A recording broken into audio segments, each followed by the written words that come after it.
క్రీస్తునందు దేవుని బిడ్డలకు మన ప్రభును ప్రియరక్షకుడైన యేసుక్రీస్తు నామమున శుభములు, వందనాలు. దేవుని బిడ్డలారా, మీరందరూ సౌఖ్యముగా సుఖముగా ఉన్నారని ప్రభునందు ఆశపడుతుంటున్నాను. ఈ దినానికై దేవుడు ఏర్పాటు చేయబడిన వాగ్దానము కీర్తన గ్రంథము 146వ అధ్యాయము 7 చరణం. యెహోవా బంధింపబడిన వారిని విడుదల చేయును. దేవుని బిడ్డలారా, దేవాది దేవుడు తన వాక్కును బయలుపరుస్తున్నాడు. బంధింపబడిన వారిని దేవుడు విడుదల చేసేవాడిగా ఉన్నాడంట.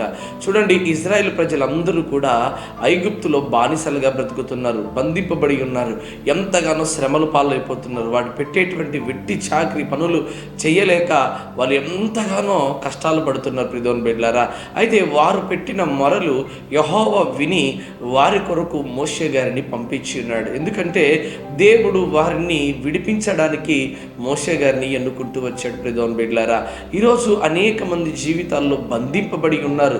పాపానికి, శాపానికి, అపరాధమునకు, భయంకరమైనటువంటి చెడ్డ అలవాట్లకు బానిసలై దానిలో నుండి బయటికి రాలేక బంధించబడి ఉన్నారేమో.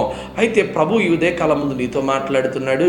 నువ్వు ఏ విషయంలో బంధింపబడి ఉన్నావో ప్రభు దగ్గర మొరపెట్టగలిగితే తప్పకుండా దేవుడు ఈ దినాన నిన్ను విడిపించడానికి సామర్థ్యం కలిగినటువంటి వాడు. నీ శత్రువుల చేతిలో నువ్వు చిక్కబడి ఉన్నావా? ఇదిగో త్రాగుడు అనేటువంటి దానికి చిక్కబడి ఉన్నావా?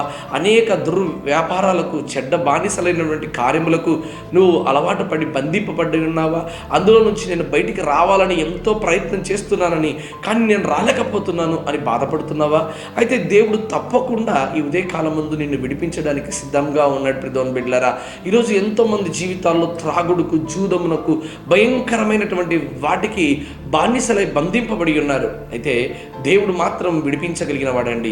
దేవుడు మాత్రమే మనల్ని విడిపించగలిగిన వాడు. అందుకే యేసుక్రీస్తు ప్రభువారు 2000 సంవత్సరాల క్రిందట ఇదిగో నశించిన దాన్ని వెతికి రక్షించడానికి మనిషి కుమారుడు ఈ లోకానికి వచ్చాడు. ఇదిగో ఆ యేసుక్రీస్తు ప్రభువారు ఎవరి కొరకు వచ్చాడంటే నీ కొరకే వచ్చాడు. బంధింపబడినటువంటి నీవు, చెరలో ఉన్నటువంటి నీవు, కష్టాలలో, కన్నీళ్లలో, దుఃఖంలో, వ్యాధలో ఉన్నటువంటి నిన్ను నా దేవుడు విడిపించడానికి వచ్చినాడు. ప్రియదేవుని బిడ్డలారా, అందుకే యెహోవా బంధింపబడిన వారిని విడుదల చేసేవాడంట. కట్టబడిన ప్రతి సంఖ్యలను దేవుడు విడుదల చేయడానికే ఈ లోకానికి వచ్చాడు.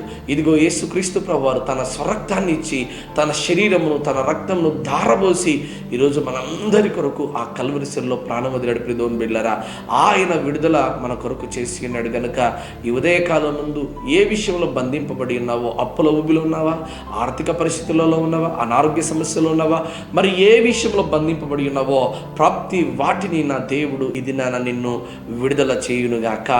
ఆమేన్.